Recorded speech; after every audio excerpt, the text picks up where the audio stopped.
Krásny deň, milá žena. Dnes by som s tebou chcela pozdieľať jeden príbeh, v ktorom možno nájdeš aj niečo svoje alebo niečo pre seba. Je to príbeh o tom, ako môže pravda bolieť a aké je niekedy náročné priznať si ju. A niekedy to najťažšie na tom celom je priznať si ju sama pred sebou. Pretože ono to fakt niekedy bolí. A my ľudia máme mnohokrát pred bolesťou rešpekt. Alebo ešte lepšie utekáme pred ňou. V poslednej dobe som vnímala vo svojom živote dosť náročné obdobie a asi po každej stránke. Pretože ono to tak chodí, že keď zoslábne ako keby jeden ten pilier nášho života, tak sa naruší rovnováha aj vo všetkých ostatných. A zrazu nastane v tom našom živote chaos. A toto je presne ten bod, kedy to mnohí ľudia vzdajú. A práve vtedy je dôležité, ak to nevzdáme, ak sa tomu postavíme čelom, že sa z toho neposerieme. Otázkou je, či naozaj to chceš v takom momente vzdať, alebo si ideš v tom nájsť svoju najväčšiu silu. Je na tebe, či v takom momente sa začneš ľutovať, alebo v tom nájdeš to, čo ťa môže posunúť vpred.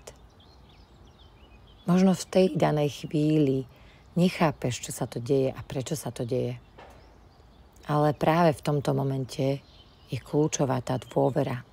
Ten pocit, že všetko sa deje pre niečo a skutočne pre moje najvyššie dobro. Že to má zmysel. Aj keď to bolí, ale je to dôležité. A niekedy stačí naozaj tak málo a to položiť si otázku. Čomu ma táto situácia učí? Čo ešte nevidím alebo nechcem vidieť? A áno, tá odpoveď, ktorá príde, ťa môže prefackať. A často príde rýchlejšie, než čakáme. A u mňa prišla takmer hneď. Čo ma samozrejme učí tá situácia, mi prišla odpoveď, že pokore. Učí ma väčšej dôvere v život.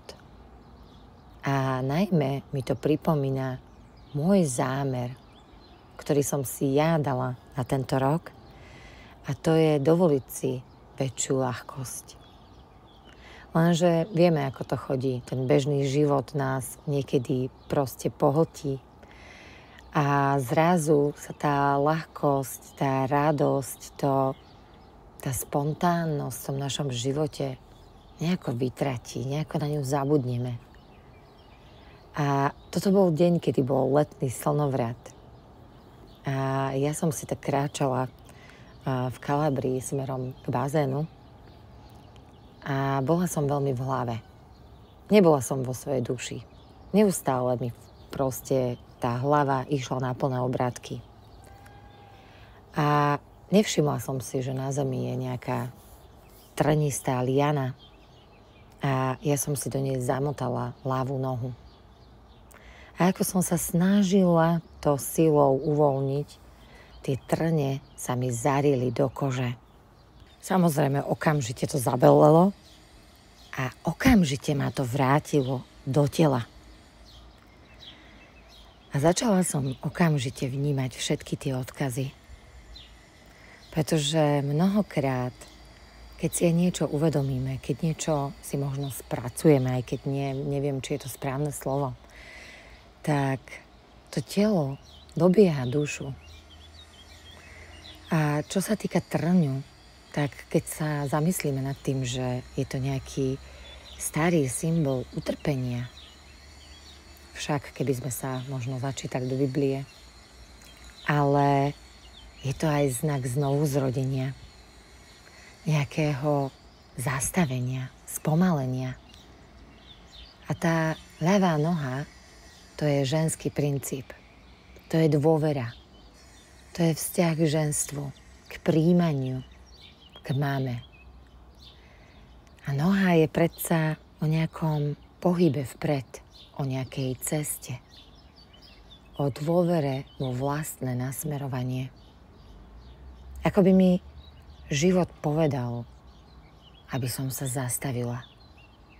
Že už nemôžem kráčať rovnako ako doteraz. A že mám dôverovať tomu všetkému napriek tomu, že to niekedy bolí. Ja som si uvedomila, že moja ženská časť už dlhšie volala po ešte väčšom prijatí. Že ešte stále na nejakej úrovni padám do výkonu. A ako mi raz povedala moja múdra asistentka, kedy má ten vesmír pracovať, keď ty furt makáš. A mala jednu obrovskú pravdu. Pretože ja dokončím jedno a okamžite idem riešiť druhé. Tvárim sa, že oddychujem a hlava mi neustále šrotuje na plné obrátky. Ja jednoducho potrebujem vedome vypínať. Pretože inak vypínam iba na oko. A možno sa v tom nájdeš aj ty, že sa ti to deje.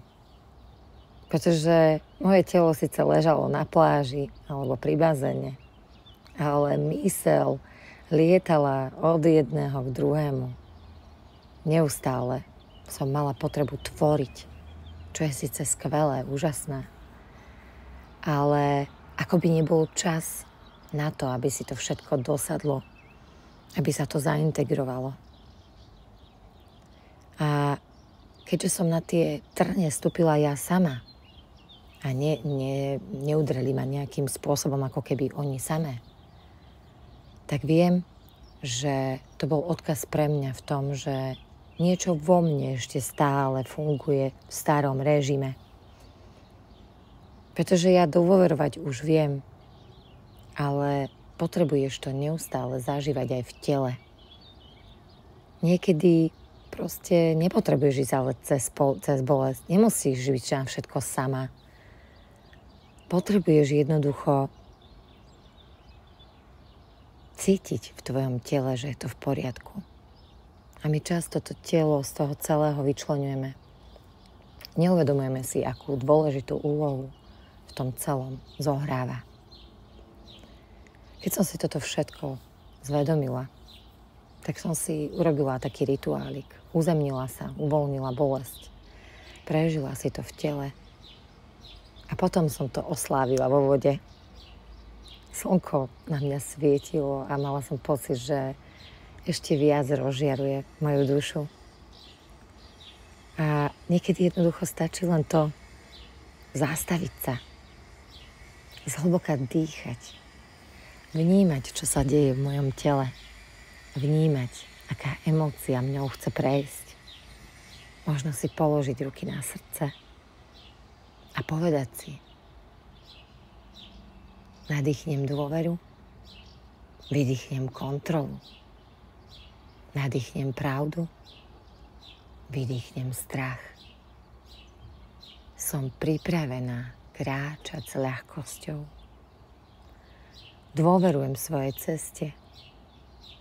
Nech vám vedie životom s láskou, nie cez bolesť. A ono to príde. Príde ten pocit úľavy, obrovskej vďačnosti, pokory a ľahkosti. Nech som si tak plávala, tak som nechápala, ako si mnohokrát neuvedomíme, čo všetko máme. Čo všetko nám život dáva a my si to nevážime. A naozaj prišla obrovská vďačnosť a s ňou práve ten pocit ľahkosti.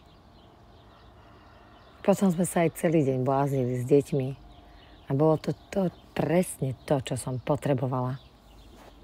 uvoľnenie, radosť, jednoducho tá životná šťava. Pretože nie každý pohľad do zrkadla tvojej duše musí bolieť. Kto to povedal? Niekedy jednoducho len je pravdivý. Možno oči otvárajúci. Ale v konečnom dôsledku, či už bolí alebo nie, je nesmierne liečivý. A práve odtedy sa začalo niečo, ako keby sa posunulo, ako keby niekde niečo začalo zrazu prúdiť, ako keby sa niekde niečo uvoľnilo. Ťažko sa to popisuje slovami, ale prišiel naozaj obrovský pocit prepojenia s prírodou, s telom, s mojimi deťmi, s mojim mužom. Ako keby sa niečo povolilo v celej generácii. Ako keby tá ľahkosť prešla do každého gesta, do každého slova, dotyku. Zrazu prichádzali dobré správy a naše väzby sa tak nesmierne prehlbili, že som mala chuť plakať, ale plakať stále od šťastia, od vďačnosti. Niekedy naozaj stačí tak málo. Niekedy stačí nevyhnúť sa tej situácii. Nezatvárať oči, netváriť sa, že to tam nie je. Že tam nie je tá bolesť. Ale vstúpiť do nej. Precítiť, prežiť, prepustiť. A zrazu tá energia začne neskutočným spôsobom prúdiť. Príde radosť, tvorivosť, šťastie v každej bunke tvojho tela.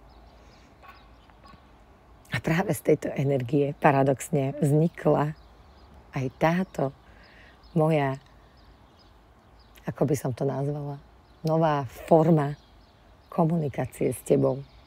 Toto náslovíčko. Lebo práve v ten deň letného slnovratu mi prišiel tento nápad. A tým, že sa mi už dlhšie otvárala téma ženskosti a vzťahu k telu, tak o tom by som sa s tebou chcela porozprávať na budúce. Takže si určite nenechaj ujsť ďalšiu našu slovíčko, ktorá bude už o týždeň. A ak cítiš, že chceš ísť do týchto tém viac do hĺbky, tak práve znovu otváram program Prebudená duša. Program, v ktorom sa stretneš so svojou ženskosťou, so svojím plynutím, s jemnosťou. Je to naozaj nádherný liečivý priestor, kde sa pozrieme nielen na tvoje vnútorné dieťa, ale aj na tvoju vnútornú, ale aj tú skutočnú mamu. Kde sa pozrieme práve aj na to, ako to máš s láskou k telu. Ako to je v tvojej ženskej rodovej línii. Ako to máš s emóciami. A môžem povedať, že to, čo sa v tomto programe deje. A vlastne prečítaj si o tom prípadne na stránke, pretože tam sú slova žien, ktoré si tým programom prešli. A môžem povedať, že som na ne hrdá. Pretože každá, ktorá sa rozhodla, že idem do toho naplno. Je mnoho žien, ktoré sa k tomu vracajú spätne. A zmenilo im to život, zmenilo im to pohľad najmä na seba. Na seba prijatie.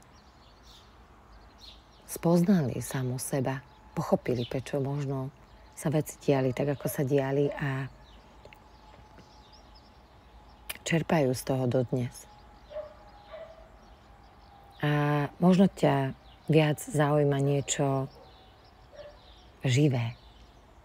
Niečo, kde sa môžeme objať, kde môžeme spolu prežiť nádherný víkend, kedy tie zážitky, to, čo sa tam deje, tá ženskosť, ktorá tam bude pučať, kde sa prepojíme s prírodou, so živlami, kde ťa naučím, ako naozaj čerpať tú múdrosť, ale aj energiu z našej Matky Zeme, ale aj z ostatných živlov samozrejme, kde pôjdeš do absolútneho uvoľnenia, kde sa skutočne stretneš sama so sebou, tak možno o tom vieš, že, a možno aj nie, 2. až 3. augusta sa bude diať takýto živý zážitkový workshop Znovu zrodená duša. A ja ťa chcem srdečne pozvať, pretože to, čo sa deje na týchto našich živých stretnutiach, sa asi nedá ani slovami opísať. Je to niečo, z čoho ja sama čerpám ešte dodne. Tak môžem povedať, že doteraz tá energia, to prepojenie, tá hĺbka, to sa nedá opísať. Samozrejme aj to, že možno po dlhej dobe zažiješ víkend, kedy robíš niečo pre seba, kedy si oddychneš, kedy môžeš vypnúť. Pretože niekedy našim zámerom ani tak nie je ísť teraz na sebe mákať, ale oddychnúť si, vypnúť, venovať čas iba samej sebe. A je to nesmierne liečivé, nesmierne nabíjajúce. A ver, že ešte veľmi dlho z toho budeš čerpať nielen ty, ale aj tvoja rodina. A ja sa budem každopádne na každú jednu z vás tešiť, pretože milujem prepojenie s vami. Milujem, aj keď niekedy spolu pracujeme, makáme, plačeme, ale mnohokrát plačeme práve od toho, od šťastia, od toho nádherného prepojenia, od tých uvedomení a od toho pocitu úľavy. Keď ťa to volá, a práve sú obidve tieto možnosti za naozaj výnimočnú cenu a kľudne si pozri, samozrejme aj informácie, vložím ich aj pod túto hlasovku s tým, že ak by si nebola istá, či je to pre teba, alebo teda čo je pre teba vhodné, tak mi kľudne napíš správu alebo napíš e-mail a určite si môžeme o tom pokecať. Každopádne verím, že aj táto naša epizóda, táto druhá epizóda ti niečo dala, že si možno niečo uvedomila, že ti tam niečo cinklo, že možno si prišla na to, aké je niekedy jednoduché, aj keď je to v úvodzovkách, niekedy jednoduché priznať to, čo nám chce život ukázať, kam nás pozýva, kde máme nájsť dary tých daných situácií a že všetky odpovede máš v prvom rade v sebe. Ale aby si ich dokázala čítať a počúvať, tak potrebuješ najskôr zistiť, kto si, začať vnímať svoje telo, začať vnímať svoje emócie, začať vnímať svoju dušu. A to je to, čo prajem každej jednej z vás.